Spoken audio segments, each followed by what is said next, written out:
You're watching Drake Wing Gaming. Enjoy the video. Hey guys and gals, Nary here from Drake Wing Gaming, and Sunny Mounts Wood of the Gaming Drag. Today I'm coming back at you with the Let's Play episode of Conway, Wolf's Path. So let's go ahead and jump right back in, shall we? Alarm chain, you were up, and let's go. You hurry as you try to catch up, weaving around some of the barrels stored up here and down the stairs. What's going on, sir? Why the hurry? Don't sir me, we're not in the bloody Navy. Car, not you look like you'd know. Came on at last stop, didn't you? Yes, sir. Yes, sorry, I'm new, yes. Is it the main sheet? The sailor stops in his tracks and gives you a questioning look. What do you know about that?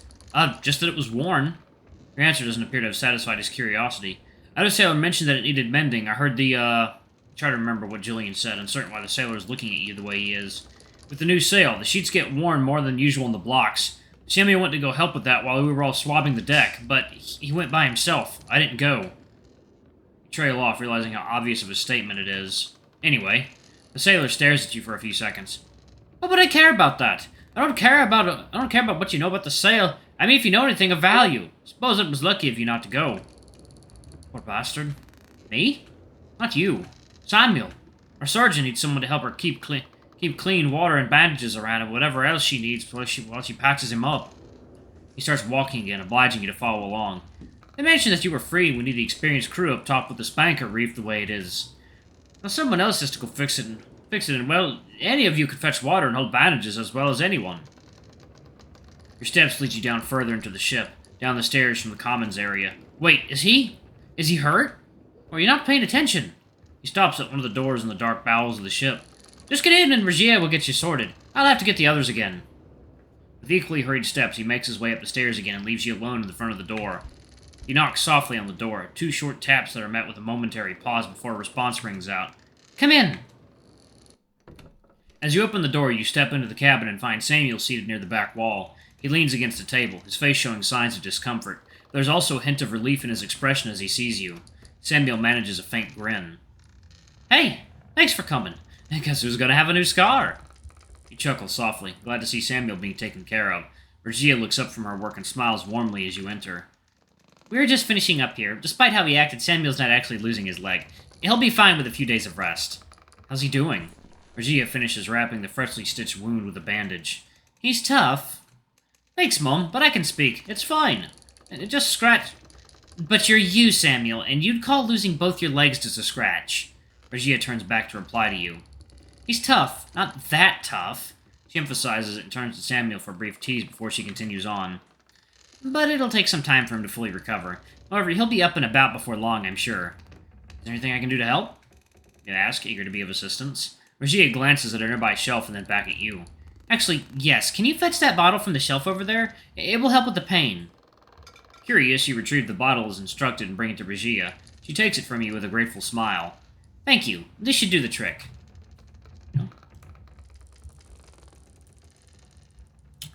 Ooh, some nice ice-cold coffee. Regia simply takes the bottle and hands it to Samuel.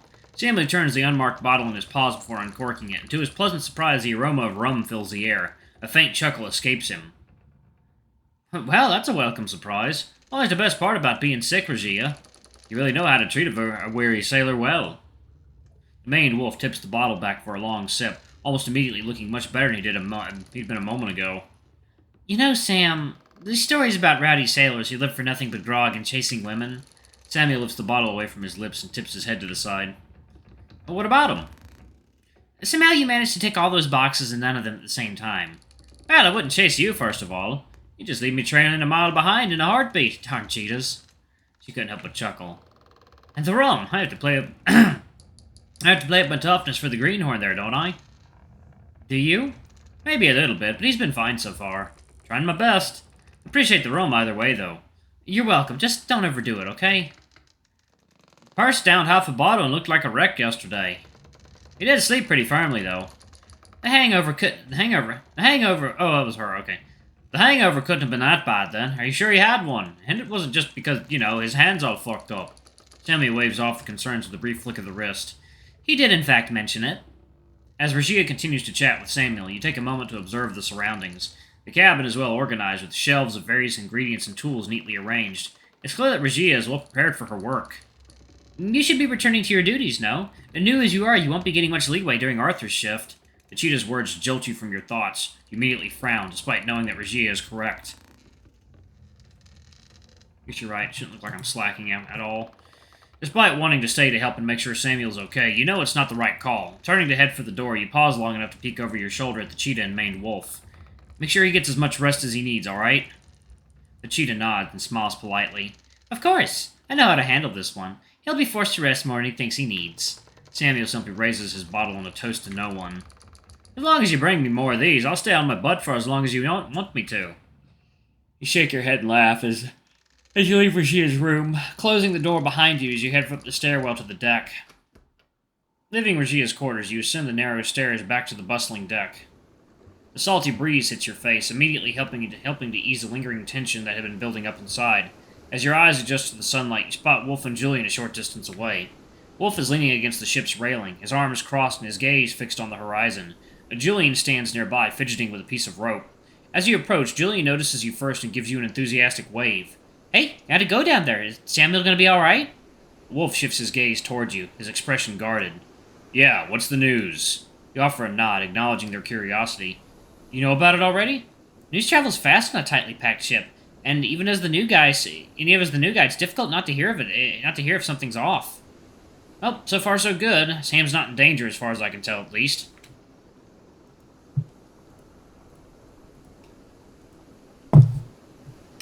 It could have been much worse, and Regia's taking good care of him. They both stare at you questioningly, before Wolf nods his head, already piecing together the information. Julian, on the other hand, seems to have trouble furrowing his brows before finally speaking up. Regia, who? Oh, wait, probably someone patched him up, right? You can only shake your head and laugh. Yes, she's the ship's doctor, real good at it, too. That's good to hear. Ready to get your mind off the morning's events, you're quick to change the subject. You move up close to Wolf, giving him a pat on the shoulder. So, how was deck scrubbing duty? Julian here seems to have survived. Wolf's lips twitch into something resembling a smirk. Barely. He got close to me throwing him overboard once or twice. But survived is the right word for it. He was practically dead as soon as you left. We still got plenty more wood to polish at a later time. I'm sure you know all about polishing wood, eh? That, of course, was a phrase Julian couldn't just let slide by. More about your own Julian. As Julian's teasing words hanging there, you decide to turn on Julian instead. How about you worry less about his polishing and more about your own, Julian? Wolf's guarded expression cracks slightly, and a ghost of a grin appears on his face. Oh, I will have you know that my polishing technique is known far and wide. Wait. Forget what I said. I didn't think that one through. You laugh, and even Wolf couldn't quite manage to keep a chuckle down, his crossed arms bobbing along.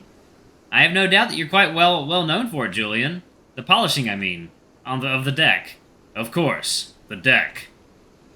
Damn right it is. The faint grin on Wolf's face vanishes as quickly as it appeared. With a snort, he reaches out and gives Julian a light slap on the back of the head. Let's talk and more work. Did I put a target on my back today? Why are all of you hitting me? We still got more to do, and the sooner we're done, the sooner I can ditch you for some peace and quiet. Maybe if you didn't keep smacking me, I wouldn't get dazed and could actually concentrate on working. Ever thought of that? Before you can chime in on the lizard's charming lack of work ethic, Julian pipes up again. Oh, I almost forgot. He glances to the side at Wolf and quickly corrects himself.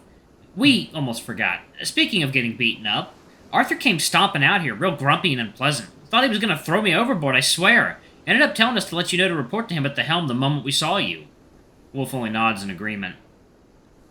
Fun talk with the officer, huh? Someone's getting special treatment. Hopefully it won't be too special. It hasn't been the smoothest time with him from me so far. But in any case, thanks for the heads up. I guess I better just get out of it and get it out of the way now, shouldn't I?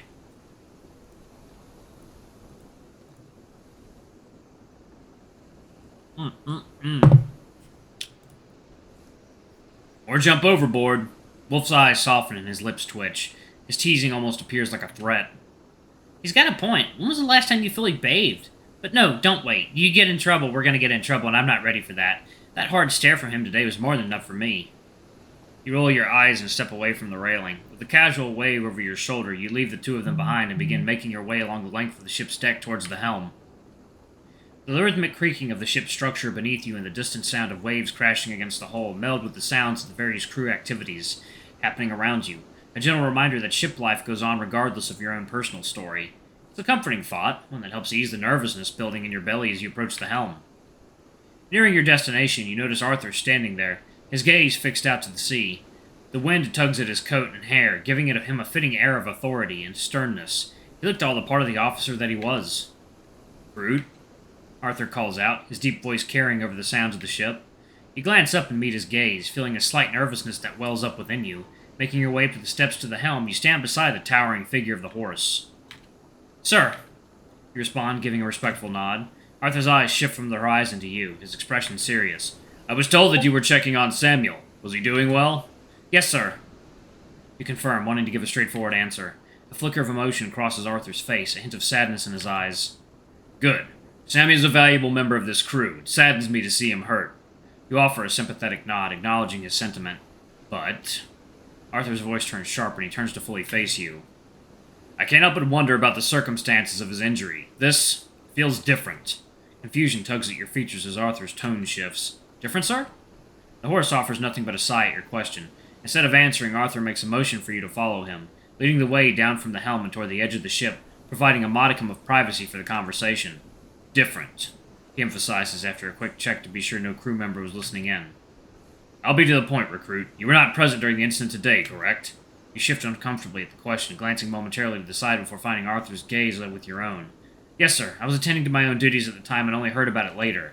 The horse nods, his lips twitching faintly at the side, and of something unreadable crossing his otherwise stoic expression. "I see. It isn't every day that a seasoned veteran of my crew is injured so easily. I understand accidents, but I don't believe Samuel wanted to make such a simple mistake." Arthur pauses long enough for his words to sink in.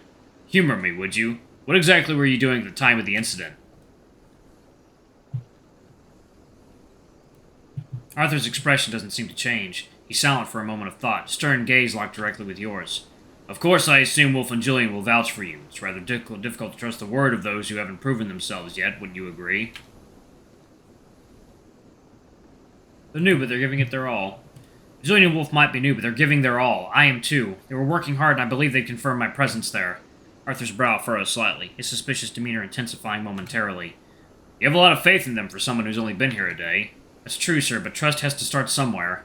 Couldn't help but put emphasis on those last words as you meet the officer's gaze without flinching. "Honestly, I'd prefer to keep my head down and do my part. If there's a misunderstanding, I am more than happy to clear it up, sir. Have I done something wrong?" The horse's gaze finally softens, eyes drifting away from your feline features and out toward the water. "You've done nothing yet, recruit. I keep a tight ship, and I make sure every angle is covered when an incident occurs. I'm just covering one of those angles now."